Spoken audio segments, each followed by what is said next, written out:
नमस्ते दोस्तों, एक बार फिर से आप सभी का स्वागत है हमारे यूट्यूब चैनल मोरल स्टोरी पर। आज मैं आपको एक ऐसी सच्ची और चौंकाने वाली घटना बताने जा रहा हूँ जिसे सुनकर आपके होश उड़ जाएँगे। यह कहानी है एक ऐसे गाँव की जहाँ एक विधवा महिला रहा करती थी, लेकिन कुछ ऐसा हुआ कि गाँव के लोग, खासकर पुरुष, उस महिला के घर के आस-पास फटकने से भी डरने लगे। गाँव में यह खौफ बैठ गया था कि जो भी पुरुष एक बार उस महिला के पास चला गया, वह हमेशा के लिए अपनी मर्दानगी खो बैठेगा और किसी के साथ संबंध बनाने के लायक नहीं रहेगा। आखिर ऐसा क्या मामला था, उस गाँव में क्या हुआ था कि औरतें भी उस महिला से दूर भागने लगी? इस पूरी घटना को विस्तार से जानेंगे, लेकिन आगे बढ़ने से पहले आपसे एक छोटी-सी गुजारिश है, अगर आपने अभी तक हमारे चैनल को सब्सक्राइब नहीं किया है, तो तुरंत सब्सक्राइब कर लें और वीडियो को अभी के अभी लाइक और शेयर कर दें, वरना बाद में आप भूल जाते हैं। दोस्तों, एक अकेली महिला और मजबूरी का फ़ायदा। इस घटना की शुरुआत होती है मध्य प्रदेश के एक ज़िले से, जहां हाईवे के पास बसा हुआ रामनगर नाम का एक गांव। इसी गांव में रेखा शर्मा नाम की एक महिला रहा करती थी। रेखा एक विधवा थी। करीब 3 साल पहले उसके पति की एक सड़क हादसे में मौत हो गई थी। पति के जाने के बाद रेखा बिल्कुल अकेली पड़ गई थी। उसका एक 7 साल का छोटा बेटा था और घर में सास-ससुर, कोई और सँभालने वाला नहीं था। ले रेखा का पति जब जब ज़िंदा था तो वह घर के आगे ही एक छोटी-सी किराने की दुकान चलाता था। साथ ही वह बिजली के सामान जैसे पंखे और मोटर सुधारने का काम भी जानता था, जिससे घर का खर्च बहुत अच्छे से चल जाता था। लेकिन उसकी मौत के बाद बिजली का काम पूरी तरह बंद हो गया। रेखा जैसे-तैसे किराने की दुकान चलाने लगी, लेकिन कमाई बहुत कम होने लगी थी। रेखा का एक मायका वहाँ से काफ़ी दूर था और वहाँ पर जाना भी नहीं चाहती थी, क्योंकि उसकी अपनी भाभी से पटती नहीं थी। उसने सोचा कि मायके जाकर रोज़-रोज़ के झगड़े झेलने से अच्छा है कि अपने ही घर में रहकर पैर जमाए जाएँ। उसने बेटे का दाखिला पास के ही एक सरकारी स्कूल में करवा दिया, लेकिन दुकान की हालत दिन-ब-दिन खराब होती जात रही थी। ग्राहक कम होने लगे थे और घर का खर्च, बच्चे की पढ़ाई, कपड़े और घर की मरम्मत का बोझ बढ़ता ही गया। रेखा सोचती कि कहीं मजदूरी कर लें, लेकिन छोटे बच्चे को अकेले छोड़कर जाना भी मुमकिन नहीं था। एक दिन रेखा की दुकान पर उसकी पड़ोसन कविता आई। कविता अभी कुंवारी थी और अपने माता-पिता के साथ रहती थी। रेखा और कविता में अच्छी सहेली जैसी बातचीत होती थी।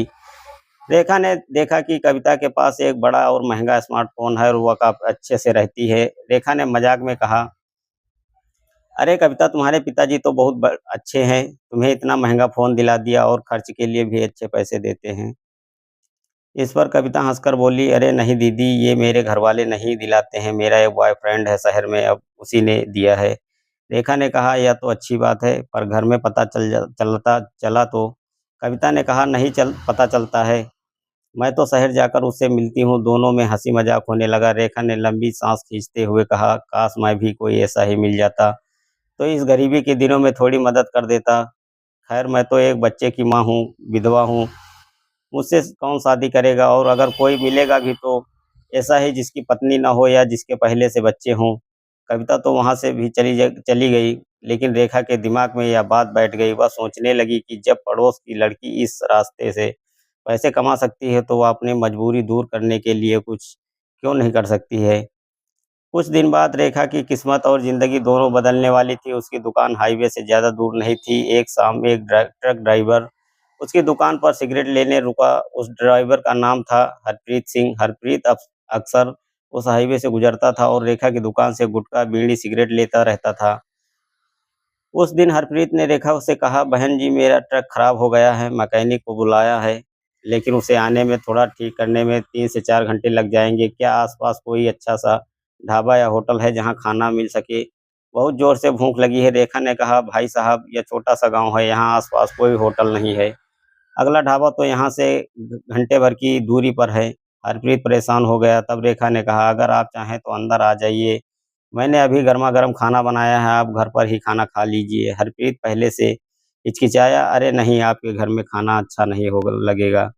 रेखा बोली, "कोई बात नहीं है, जो पैसे आप ढाबे पर देते हो, मुझे दे देना।" हरप्रीत घर के अंदर आ गया। रेखा ने उसे बड़े चाव से खाना परोसा और रेखा खाना बहुत स्वादिष्ट बनाती थी और देखने में भी सुंदर थी। खाना खाने के बाद हरप्रीत ने जेब से नोटों की एक बड़ी गड्डी निकाली। इतने सारे पैसे देखकर रेखा की आंखें चौंधिया गई और उसका मन डोल गया। जब हरप्रीत उसे खाने के पैसे देने लगा तो रेखा ने कहा, अगर आपको किसी और चीज़ की भी ज़रूरत हो तो बेझिझक बता सकते हैं, मेरा घर आपके लिए हमेशा खुला है। हरप्रीत एक मंझा हुआ ड्राइवर था, वह रेखा के इस इशारे को तुरंत समझ गया। उसने सीधे शब्दों में कहा, मुझे जो चाहिए क्या वो मिलेगा और उसके कितने पैसे लोगी? रेखा ने हिम्मत जुटाकर कहा, मैंने पति के जाने के बाद आज तक ऐसा कभी नहीं किया है, 5,000 लूँगी। हरप्रीत ने तुरंत 5,000 निकाल कर रेखा के हाथ में थमा दिया। उस वक़्त रेखा का बेटा स्कूल गया हुआ था, हरप्रीत ने रेखा के बीच संबंध बन गए। रेखा को एक साथ इतने पैसे मिल गए थे, जिससे उसकी बड़ी मुश्किल हल हो गई। लेकिन यहीं से एक खतरनाक सिलसिले की शुरुआत हुई दोस्तों। अब हरप्रीत जब भी उस रूट से गुज़रता रेखा के पास ज़रूर आता। धीरे-धीरे उसने अपने एक साथ दूसरे ट्रक ड्राइवरों और क्लीनरों को भी लाना शुरू कर दिया। रेखा के पास अच्छा पैसा आने लगा, लेकिन उसका लालच और बढ़ गया था। वह सोचने लगी थी कि अगर रोज़ ग्राहक मिले तो एक कितनी अच्छी कमाई होगी। इसके बाद रेखा ने गाँव के ही लोगों को फँसाना शुरू कर दिया। एक दिन गाँव के सरपंच का जवान बेटा अमित उसकी दुकान पर सिगरेट लेने आया। रेखा ने उसे बातों में लपेटते हुए कहा, अमित बाबू, सिर्फ़ सिगरेट ही पीते हो या ज़िंदगी में कुछ और भी शौक है? कोई गर्लफ्रेंड वग़ैरह है या नहीं? अमित शर्मा गया और बोला, नहीं चाची, मेरी तो कोई ऐसी गर्लफ्रेंड नहीं है। रेखा ने मुस्कुराकर कहा, अगर कोई भी अनुभव करी चाहिए तो मुझे बता देना। अमित समझ गया कि इशारा किस तरफ है। वह भी रेखा के जाल में फँस गया और उसने रेखा को पैसे देकर संबंध बना लिए। बात यहीं नहीं रुकी। एक दिन गाँव का एक पुलिस वाला जिसका नाम दिनेश था, वह दुकान पर आया। रेखा ने अपनी अदाओं से उसे भी अपने जाल में ले लिया। हद तो तब हो गई जब एक दिन खुद सरपंच महेंद्र प्रताप, अमित के पिताजी, वहाँ से गुज़र रहे थे। उन्होंने रेखा के हाल-चाल पूछा। हाँ भाई रेखा, सब ठीक-ठाक चल रहा है ना? रेखा ने मौका देखा और दुखी होने का नाटक करते हुए कहा, सरपंच साहब, घर की हालत खराब है। छत टपकती है, मरम्मत के लिए पैसे नहीं हैं, अगर कुछ उधार मिल जाता तो मेहरबानी होती। सरपंच ने कहा, देखो, मैं बिना ब्याज और बिना कुछ गिरवी रखे पैसे नहीं देता। तुम्हारे पास मकान या सोना हो तो गिरवी रख दो। रेखा ने पास आकर कहा, सरपंच साहब, मेरे पास गिरवी रखने के लिए तो कुछ भी नहीं है, लेकिन अगर आप चाहें तो मैं आपकी सेवा कर सकती हूँ। आज जो कहेंगे मैं करूँगी। एक बार अंदर आकर तो देखिए। सरपंच महेंद्र प्रताप भी फिसल गए और उन्होंने भी रेखा के साथ संबंध बना लिए। अब रेखा के पास पैसों की कोई कमी नहीं थी। उसने अच्छा मकान बनवा लिया, गहने भी ले लिए और ठाट-बाट से रहने लगी। दुकान तो अब बस एक दिखावा थी, असली खेल तो अंदर चल रहा था। कहते हैं कि गलत काम का नतीजा हमेशा गलत ही होता है। कुछ ही महीनों में गाँव की महिलाओं को भनक लग लग गई कि रेखा के घर में कुछ गलत धंधा चल रहा है। कई औरतों ने अपने पतियों को टोका। यहाँ तक कि सरपंच की पत्नी ने भी सरपंच से कहा कि उस विधवा के घर पर रोक लगानी चाहिए। लेकिन गांव के मर्द, चाहे तो सरपंच हो या पुलिस वाला या आम ग्रामीण, सब खुद उस दलदल में शामिल थे। इसलिए सब अपनी पत्नियों को डांट कर चुप करा देते थे कि दूसरों के फट्टे में टांग मत अड़ाने की जरूरत नहीं है। डरते हैं कि अगर रेखा पर कार्रवाई की तो वह सबका नाम सरेआम ले लेगी। लेकिन कुदरत का फैसला कुछ और ही था। करीब 6 से 7 महीने बाद गांव के कई पुरुष अचानक बीमार पड़ने लगे। लोगों का वजन तेजी से गिरने लगा, शरीर सूखने लगा, लगातार बुखार और कमजोरी रहने लगी।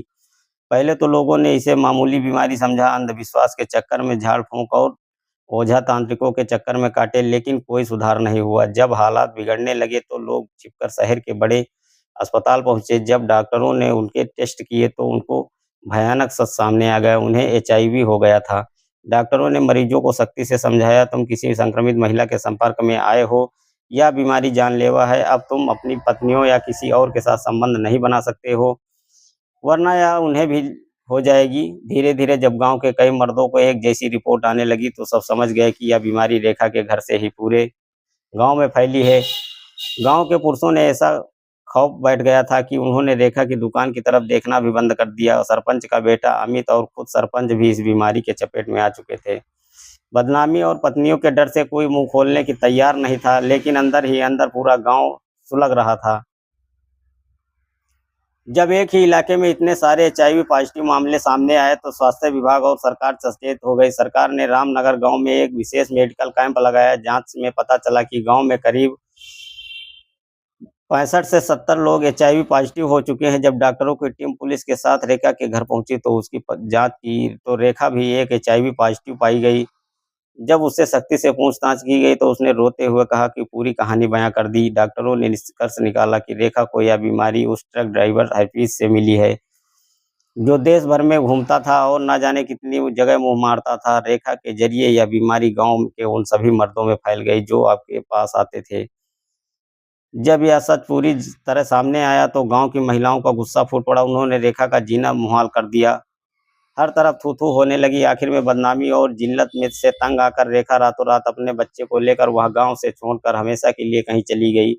लेकिन वह गाँव के मर्दों को एक ऐसा सज़ा दे गई थी जिसका कोई इलाज नहीं था। गाँव के लोगों के बीच जो अंधविश्वास फैला था, वहाँ जाने से इंसान नामर्द हो जाता है, वह असल में एड्स का खौफ था, क्योंकि डॉक्टर ने उन्हें किसी भी महिला के साथ संबंध बनाने से सख्त मना कर दिया था।